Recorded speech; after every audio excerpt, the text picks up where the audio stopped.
Hello guys, welcome back to my channel. Today I'm going to talk to Dr. Sebastian Arthur, who is the founder of Vacation Initiatives in Science Africa. It's a non-profit group that seeks to essentially expose underprivileged Ghanaian children to science and opportunities in science. So today we're going to be talking to him, and I hope you guys enjoy this video as much as I'm going to enjoy making it. So, hello, Dr. Arthur. Thank you Hi, for joining us today. thank you for having me. Okay, great. So we just want to know a little bit about you to kickstart everything. So, can you tell us about your journey?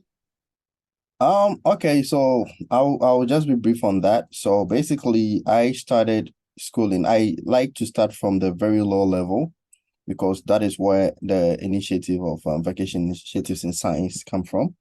So I started in a government school in Ghana, where I did my primary education. It's called the Nungua Accra Metropolitan Assembly 5. Simply put, people just call it the AMA schools, AMA, that's the kind of thing they used to say. It used to be ACC and then they changed to AMA. And I think now it's even changed to LECMA or something, or all schools. Anyway, so when you think about that, you're thinking about a school that is very, very deficient in terms of resources, so most often, because of the lack of resources, people do not do very well when it comes to the final exams. That is where I found myself. However, building up on there, I was able to get into senior high school where I did my high school education reading science, general science at Nungua Secondary School. And again, I was in Nungua. So you can imagine how Nungua I am. But I was born as well. And then I moved on from there to the University of Cape Coast, where I did molecular biology and biotechnology. Shaki. Why what? UCC. So I Shaki, changed the environment. And I was a custodian. That is really important. I need to mention. There's hours when it comes to universities.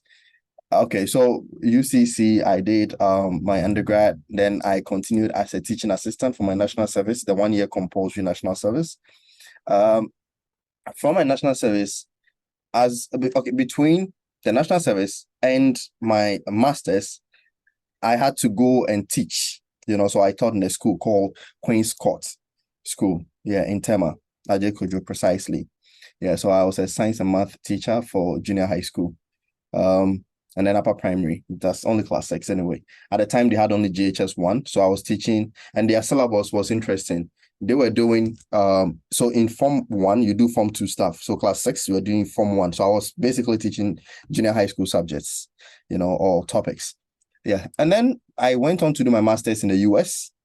I did my cell and molecular biology program at the University of Arkansas in the US.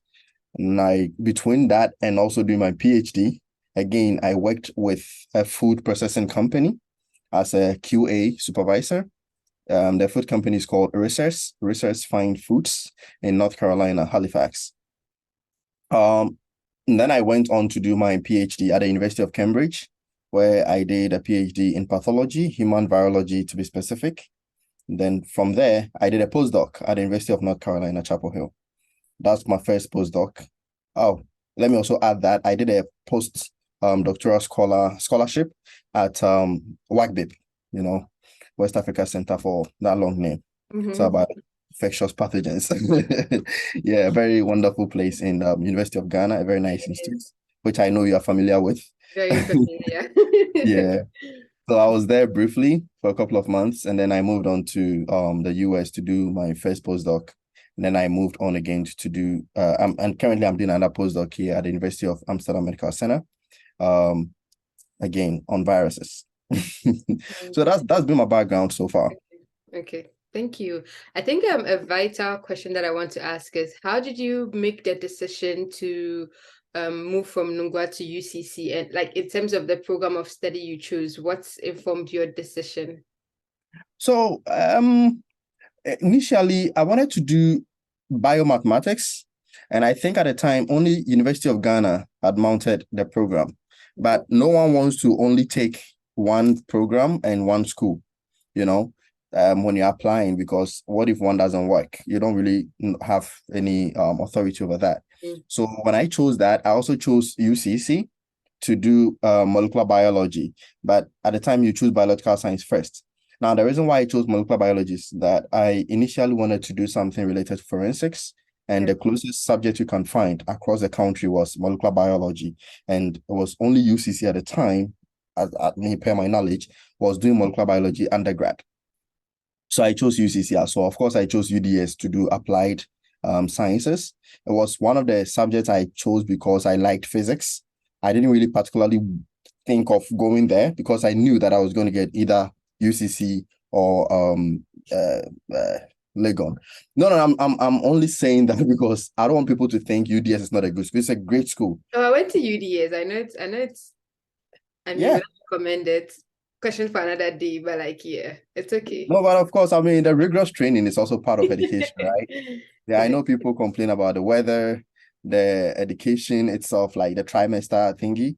But to me, I think it's a training that you would want The lack to of resources. take advantage of. Yeah, that too. That too. But it's still up and coming, you know, it's getting there. I think eventually you get there. Mm. Yeah, but it's like you're comparing UCC to University of Ghana.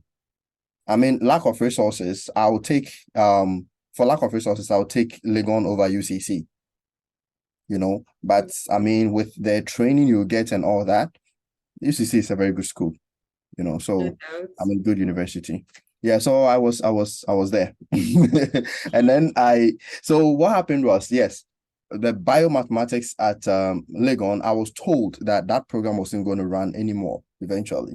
And someone also advised me that, that was a wrong decision. An advice I would give to people before you go into a program, yes, you have your passion, but talk to people, talk to your seniors about these things to find out how well situated you will be after taking that program, whether it's really relevant or not, especially to your setting. So I happen to know that it wasn't going to run. Not only that, but also that it's not important when you want to stay in Ghana and do stuff. So I had to go to University of Cape Coast anyway. All right. And then found myself there. Okay. Thank you. So how would you say your journey has fed into this visa initiative? Yeah, like I said, the whole thing started from my childhood experience, primary school, where I was very underprivileged. In a class of over 90 students, in the Saito schools, that's what you find. Again, Saito, the Saito thing. Yeah, you find a lot of kids in the same class. Yeah, only a couple of us were able to go further to study in the high school. And out of these couple of people, only, I think, 2 of us did science, and 1 has actually branched doing something else. So I kept on doing science. So when I got to the university level, when I got to Cambridge, I started thinking about how I can give back. How do I get more of us to get into doing science? It has to start somewhere. And I think that you need to excite people, from the lower level. So I thought, okay, why not start something where I will engage kids, specifically those, or primarily those in the underprivileged schools, like where I was, and see how we can get these guys or these kids to be excited about science. And hopefully more than 2 will do science in senior high school, and more than 1 will become scientists like myself right now. So that is where the whole initiative came from. Amazing. So I think visa started in 2018, if I'm correct. Okay, what would you say are the milestones that have been achieved from 2018? It's interesting. It's really difficult to really talk about milestones right now. I feel like I want to start counting milestones from the upcoming STEM fair. We have a big STEM fair. I know you're going to ask me about that. Yes, but we have a big STEM fair coming up, and that is what I'll call the biggest milestone. However, we've been able to engage a lot of students in different settings in Ghana, where we've been in Accra, we've been in the Eastern region. So yes, they are milestones. They are very important. At least we're able to do a program, not only setting up the initiative, but we've also been able to engage people. Of course, we've not been able to follow up with these kids to know what is happening. And one of the things that actually hampered this is the COVID-19, which came in just a year after we really rolled out our first activities. So yeah, talking about milestones, maybe in another conversation, we can pinpoint them and then talk about them better. I definitely agree that everything like has all the programs that Visa has been undertaking has led up to this grand event that we're going to talk about shortly. So what do you envision this upcoming science fair to be? How is it going to benefit participating schools? Can you tell us about just tell us about this science fair in general, what it's going to achieve, big picture wise? Okay, so on the whole, this STEM fair is more of a, I hate to say pilots program, but it's one of its kind, that we plan to have, because the exhibitors or the facilitators are coming from big institutions across the globe, and they are very professional and experienced in their field of study, and they're also very good at engaging with children. That I know firsthand, because I've worked with some of them. So to me, I think this program is not only going to get a kids exposed to people from big institutions or big people, but also going to excite them about science, in the sense that they'll get hands-on experience. They will be able to see some of the things they'd rather see being drawn on the whiteboard or blackboards in school. They will appreciate science. One thing I've always believed in, from my experience, is that being very good in a subject or scoring A in a subject is not enough until you really understand how you can apply that which you learned to real life experience. And that is what we envisage this program bringing to the kids. For instance, if you talk about bacteria, I mean, these kids know bacteria. They know that when your hands are dirty, you have bacteria. But have you seen it before? How does it look like? How do they grow? Some of these things we want to have them do practicals on them, see bacteria, see how they work, get things on a plate and slides, see them under microscope, hold microscopes, see images under microscope. That tells them, or that excites them. They get firsthand hands-on experience with some of the things that they rather hear or read in books. So I think this program is going to be a very big one, bringing a lot of things to the kids. To me, if a kid is missing this, I'm sorry, we couldn't capture everyone, but it's going to be tough for them if they get to know that their peers learn something like this. Okay. To the best of my knowledge, it's like the first of its kind in Ghana, and I'm actually very impressed, and sorry for myself that I'll be missing it. It's fine. I think it begs the question, how are you going to select the participating students? Yeah, like I said, this is more like the first one we're doing. So what we did was we selected schools not just close to the venue, but also in areas where you can find more underprivileged schools. Okay, so this time around we selected schools. We wrote letters to them, inviting them for the program. Like I said, there wasn't any particular criteria for selecting, apart from the fact that the school should be underprivileged and not so far from the venue because of logistics issues.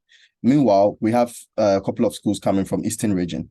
We just wanted to also touch on people from outside of Accra and get the experience. Hopefully we can move to that area the next time and get more people in. So if you call us to say, hey, I want my school to join, what we can do is we can put you on a list for the future. But for now, what we have is schools that we have selected or handpicked. Okay. So what has been the feedback from headmistresses and maybe parents and families of these students that will be joining the program? Yeah, I've not really had any specific interaction with any family or even the children coming, but the teachers who received our letters received it warmly, and they are very happy about it. They are very happy about the initiative and the fact that they have the privilege. We didn't think it was going to be a privilege for them, but they call it a privilege, and we are happy to hear that. So for the teachers, it's been received warmly, and they are happy to come. Anytime we ask for anything or clarifications, or we give them assignments to do towards the program, they are very excited about it. So to me, I think the reception is good so far. Okay, great. So, what's the scope of the program going to be? Like, what areas of science is it going to touch on, and how deeply? Okay, so what we're also trying to do something like a mystery program where we don't know the specific topics they are going to bring, but the people doing this, the exhibitors or the scientists who are coming in, are people with experience in virology, molecular biology, cell biology, parasitology. We have engineering, we have robotics, we have mathematics, we have chemistry. So with all these people, you can imagine the kind of activities they are bringing on board. But we also make sure that they don't go beyond the scope of the curriculum at that level. So yes, we have exciting scope of subjects and topics. Okay, that's amazing. And it's also amazing that you are not only concentrating on schools in Accra, so you're looking for like Accra environs. But what about people from the north? I'm from the north, Yeah. and in my experience, I never got to like do something like this, which I think is amazing. So, like, what about people from the north and other areas aside Accra and the eastern region? Do you have any plans to engage them in the nearby future? The simple answer is yes. We have a very, very, very, very, very big plan for this activity. Hopefully in the future, like I said, this is the first one. Logistically, we are a bit constrained, so we can't really do much bringing people from all over. We want to be able, because again, you're talking about underprivileged schools. Some of them, their parents are not even, capable to pay for transportation to send their kids to school, let alone, bus them from the north to Accra. That is not possible. So what we are thinking is we are going to hold, I'm just saying what we plan to do. I shouldn't be saying it now because no, maybe I shouldn't say it. I'll keep it. But let me just simply say that we plan to go to different regions in the country where we can capture more people. Yeah. Okay, that's great. Thank you. That's very reassuring to hear. Yeah. Do you have any memorable moments from like previous, I guess, engagements with children? What has been like some of the outstanding things for you as a person that you've observed in the past? Yeah, I think it's just one. So this is it. The fact that you go to some schools and you see very brilliant kids, and you can't really think about a better future for them from where they stand. Again, no one should get me wrong. I am saying this from where I came from. Okay. So if you see a kid in a school, you can tell from the school that, okay, these kids are going to go to secondary school. Eventually, they'll get somewhere. Compare someone coming from Achimota Basic School, for example. Yo, that alone is big. Okay. And now compare someone coming from Fanchineko, LA. I don't know if the school exists, but immediately you think, whoa, that's cool. I mean, what can come from there? I'm not saying no one big comes from those schools. Big people come from schools like that. Okay. I'm not one of them, but Not they are big. examples, but like No, let's. not really. I mean, they are big. When I talk about big, I'm talking about big. So just imagine that. So some of the schools we go in, and then you see some kids very brilliant, and you can just tell that this kid, if they get a support, they're going to go somewhere. You know, that is these are some of the outstanding things that I've seen. I mean, this is the basic outstanding thing that I've seen. You ask them questions, the way they express themselves, even if the English is not outstanding, you can hear that the response is coming from someone who is confident, someone who is willing to learn. This is an outstanding thing that I have seen. Yeah. Okay, that's great. So let's take a step outside of visa. As a person that's like heavily into science, what do you think from your perspective is the forecast for like science and technology education in Ghana for like let's say the next few years? Well, the next few years is subjective. I don't know what someone will describe as few, but I don't know. I envisage with also the involvement of Visa, that science is going to have a very beautiful future in Africa and Ghana. Because you are getting more scientists in the Europes, in the US, in the Asia region, who are scientists from Ghana, scientists from other parts of Africa, and most of these people, at least those I know, are willing to go back and one way or another give back, to the society. So to me, I think in the future we're going to get there. What I would say is that we need to get the support we need when we think about coming back to Ghana to give. Now, there are people in Ghana who are also doing good things. There are some scientists in Ghana who are supporting NGOs like ours and others.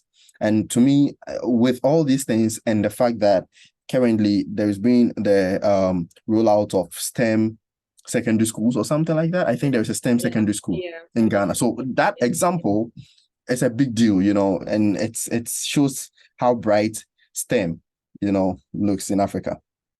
I mean, I checked out the STEM secondary school portal, but I don't know what the selection process is going to be like. And then again, how inclusive it's going to be and how well resourced, because I don't know. I think I'm skeptical when things are put entirely in the hands of like the government, unfortunately. So I don't know how far that will go or how effective it will be. But fingers crossed. It's a great initiative, definitely. So yeah, I think so too. Aisha, one thing that we Africans have always been lacking is support, supporting each other. I think someone brought the initiative of a STEM school. The question is, what are stakeholders doing? What are we all going to do to support that initiative? And how receptive will the authorities be to the ideas that will come from people like us, So I think we have to go hand in hand. The authorities and the people, we work together and then we build it. It's unfortunate that at some point you'll find someone being so greedy and the selection procedure must be so maybe tribalistic, or there'll be some nepotism, some kind of funny or shady way of selecting students, when the right people who are to go to the school will be applying and they'll be rejected. So to me, I think the authorities should reason with the people, and the people should also think about supporting the initiative. And I think we'll get there. Great. And then I think one more thing about that. I don't know about the reception of Ghanaians towards like this new STEM school, because I know that we have a very strong high school culture. Like we have like very serious and strong like science schools. I would say, for instance, Presec, Infantsipim, etc. Do you think that and Nungwa Secondary School, the science in Nungwa Secondary School is really good. In that case, I'm not joking. I'm serious about it. High school at Kolegono. Please, I hope you're not measuring this with science and math quiz. So let's not. Okay, great. Okay, I mean, that's also a thing. So do you think that as a parent, would you want to send your child to a let's say a STEM intensive school? Or would you want to send them to Fantipim or Butchie or St. Mary's? What would you want to do? So, I mean, I'm just wondering what's the reception of this will be like from Ghanaians. I think we should keep wondering for now, because everyone wants to see the thing start big or come up big, and then they start thinking about the impact in society and students. I've not really thought about how that is going to impact people, but I think it's going to be there's going to be a positive impact, It's definitely going to be positive. Yeah, I think so too. But as for the culture and everything, you know what? I will hold off for now. We can talk about that in the future. Let's see how it goes. That's true. I have my own perception about this whole thing, but I don't want to spew it out now. I think in the future we can discuss that. Okay, that's great. Okay, so when is this science fair happening and where exactly? So this science fair is happening from the 4th to the 7th of July, 2023. It's a Tuesday to a Friday. And it's happening at the Noguchi Memorial Institute for Medical Research, the University of Ghana campus. In Accra. Okay. So who are your sponsors? You can give a shout out to them so that we see the real heroes of our society who are making these things possible. Yeah. It's I don't know. Sometimes when I'm trying to give shout outs, it's unfortunate that I'm not able to mention many Ghanaian companies or institutions supporting. I mean, we are not there yet. Maybe someone will come out and help. But so far we have Pathofinders, Pathofinder BV. It's in the Netherlands. They are into diagnostics. They develop diagnostics. And then we have CISAP. CISAP is like an NGO themselves, and they support initiatives that promote STEM education, that promote how do you call that? I want to find a way to, because everything is described in Dutch. I want to make sure I can describe it in English. So they support underprivileged societies. Yes, and so like they go to villages where there is high level of poverty and make sure they establish stuff in like schools, hospitals. That is what they do. And then that's their name, SISAP. It's a long name, a very long Dutch name here in Netherlands as well. And then we have the EDCTP grant, which is coming in through the director of Noguchi, Professor Dorothy Yeboamin. Yeah, her grant is supporting this activity because she has an outreach component, I understand. And then we have EPP Book Service supporting us with a lot of interesting science-related books for the kids. So these are the only, and then we have individuals who have committed to supporting. Of course, they don't want us to mention their names, so I'll keep it for now, but they are friends that we have. Yeah. So we are still calling on local organizations and companies to come in and support us through their corporate social responsibilities. So what about the rest of society? How can they like support this program and the vision of Visa in general? Like in terms of volunteers, in terms of like, I don't know, financial support or whatever. Yeah, I mean, we are open to support, support's coming from anywhere. We have, of course, the support shouldn't be politically affiliated. That's what we don't want to do because we are apolitical. But if anyone in the goodwill wants to support us, we are happy to take it. Whether you be NDC, NPP, or whatever you are, Republican, Democrat, we don't care. All we believe is your hearts. You are giving to support a good cause. For collaborations and all that, support through collaborations, we are open to that.